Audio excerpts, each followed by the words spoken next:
Outlook for the pandemic, weighing up the risks and benefits of vaccination.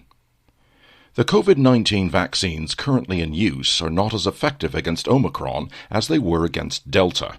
The protection they offer is relatively weak, not only in preventing infection, but also in defending against a severe course of the disease. Consequently, an increasing number of scientists and medical experts, including the team at Salvagene, are calling for a risk-benefit assessment of the vaccines based on the latest understanding of the pandemic. This has clear implications for our future strategy.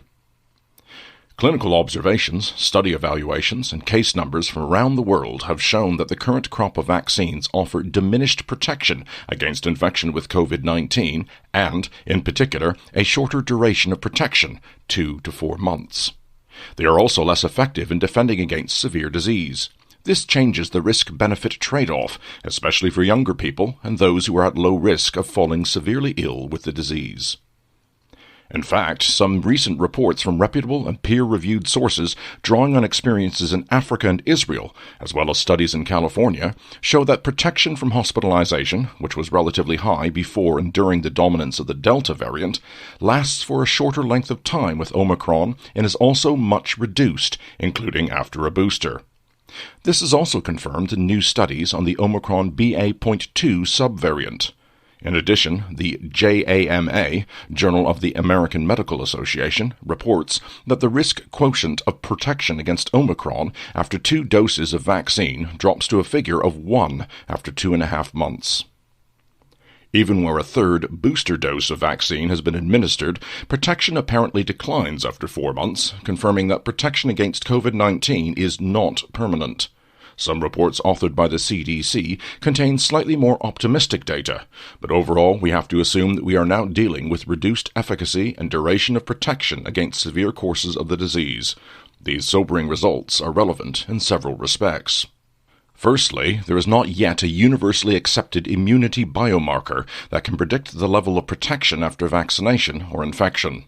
To date, we can therefore only validate the efficacy of vaccination by means of clinical courses.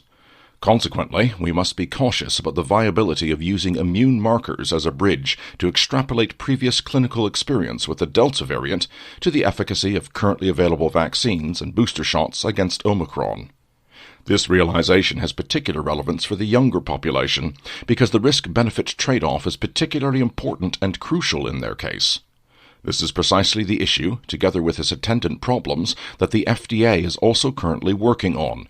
Indeed, the FDA's hesitation in recommending vaccination for children under the age of 5 bears witness to this dilemma. Secondly, given the shorter duration of protection against Omicron, the world now needs to take a vaccination break because it seems neither feasible nor sensible to be administering a booster shot every few months. This would run counter to the principles of vaccination and could ultimately not only give rise to tolerance due to continued antigen presence, but the permanently elevated antibody level could also be harmful to the immune system and the body's own natural processes. There are now several studies that address the problems of various autoimmune diseases being triggered and mRNA particles persisting in our cells. We will follow up on this in more detail in the coming weeks. Furthermore, the prime directive, first do no harm, seems to be bypassed in the development of vaccines and drugs if the incidence of severe courses of Omicron is lower than that of a vaccine's side effects, especially in younger and otherwise non-vulnerable populations. In this regard, a major German health insurance provider has released data on side effects of COVID-19 vaccines for the first time. The management team at BKK ProVita has sent data on millions of its policyholders for analysis. According to their findings, the total incidence of side effects is many times higher than the figure reported by the Paul Ehrlich Institute, the German equivalent of the US-based CDC, which should be interpreted as a strong warning signal. Further studies are in the pipeline. The situation is clearly described in the recently published FDA report on the approval for the 2 mRNA vaccines. The report was based on worst-case estimates for Delta, which would result in a negative balance for Omicron in many individuals who are not at high risk. For example, according to our calculations, the risk of severe myocarditis posed by an mRNA vaccine to young men under the age of 30 would be higher than that posed by a severe case of Omicron. Looking ahead, the Omicron dilemma has also given us pause for thought, motivating us to regroup and to be better prepared for even more harmful variants that might come along in the future. Instead of mandatory vaccination and booster vaccinations, which would not protect people long enough and would therefore be somewhat futile against a future wave at this time, society should be better prepared, for example, by developing Omicron-specific vaccines. This is already happening, but unfortunately the progress made has been disappointing, and, moreover, is moving along at a snail's pace. The CEO of Moderna went on record as saying that a suitably adapted vaccine might not be rolled out before August 2022. One other avenue of approach is mucosal vaccines, capable of blocking the virus at the point of entry into the body, and thus acting locally rather than systemically. Another desirable development would be the establishment of an improved pandemic early warning system, making it possible to detect and respond promptly and adequately to more dangerous viruses as they emerge.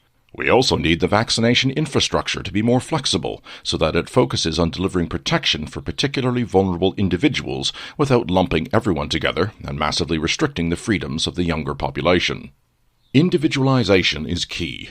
This principle has always been at the heart of everything we do here at Salvagene. It has enormous significance in this context as well. We constantly adapt our recommendations to each individual client, taking into account their personal health status and conducting a risk-benefit assessment on their behalf. In the next few weeks, we will report on further study results and the Omicron subvariant BA.2, focusing on possible reassessments of the pandemic strategy.